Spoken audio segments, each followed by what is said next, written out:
नमस्कार मंडळी.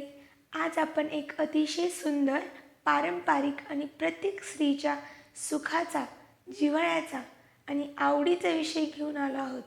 ते म्हणजे हळदी कुंकू. हळदी कुंकू म्हणजे फक्त कार्यक्रम नाही, तो आहे सौभाग्याचा उत्सव, मैत्रिणींसाठीचा उत्सव, स्त्रीतत्वाचा सन्मान आणि परंपरेचा अभिमान.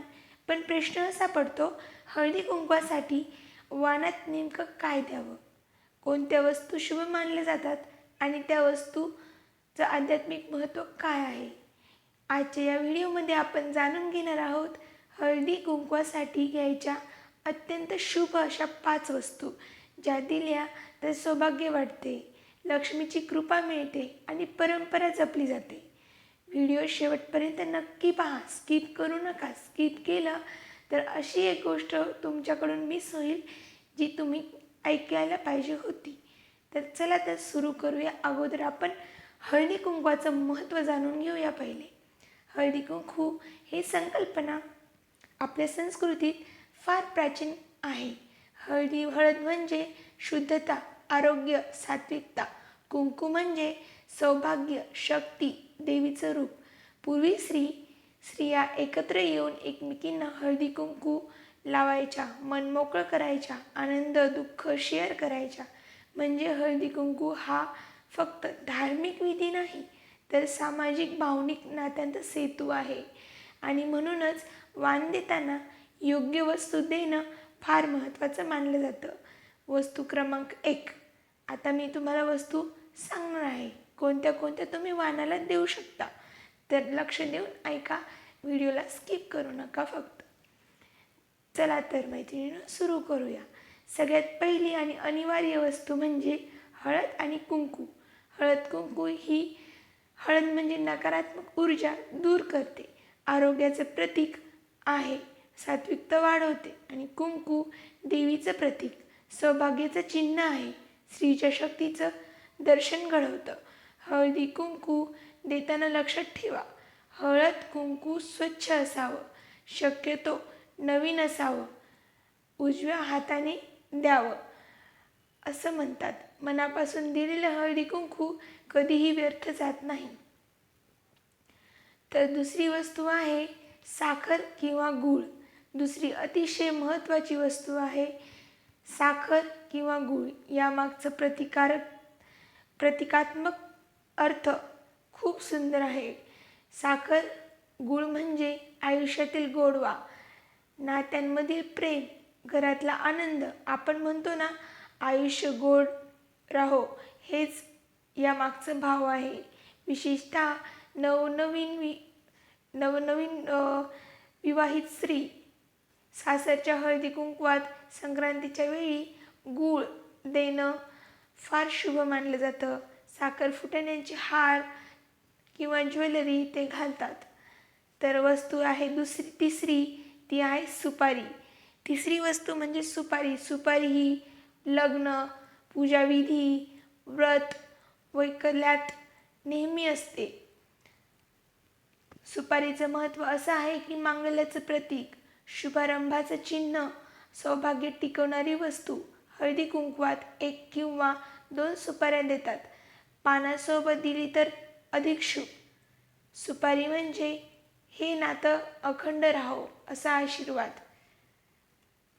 वस्तू चौथी अशी आहे ओढणी, खण किंवा रुमाल. चौथ्या वस्तू म्हणजे खण, ओढणी, रुमाल. ही वस्तू सन्मानाचं प्रतीक आहे स्त्रियांसाठी. परंपरेची आठवण, आदरभाव. आजकाल लहान खण शक्य नसेल तर सुंदर रुमाल, छोटी ओढणी, कापडी पिशवी यासारख्या वस्तू आपण देऊ शकतो. महत्त्वाचं म्हणजे महत्त्व वस्तूचं नाही, भावनेचं असतं.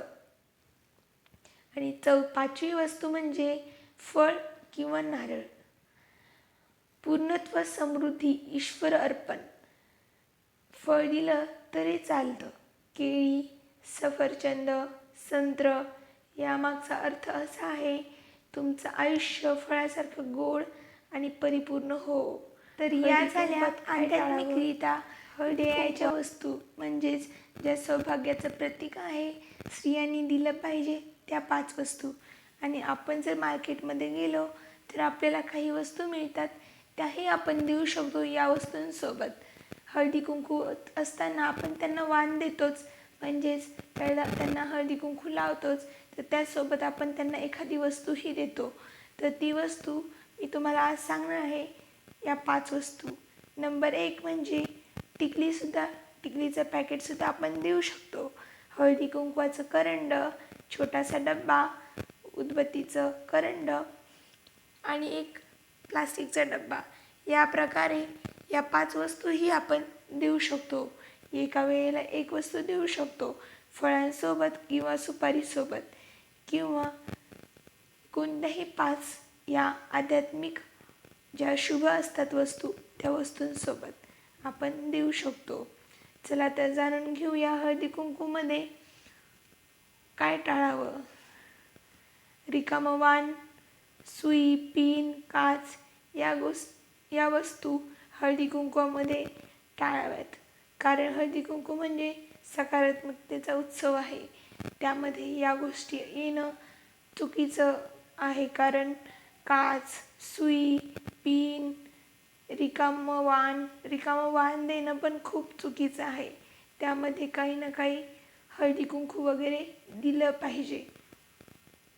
आणि कधीही वाण देताना त्याला हळदी कुंकू न लावता देऊ नये.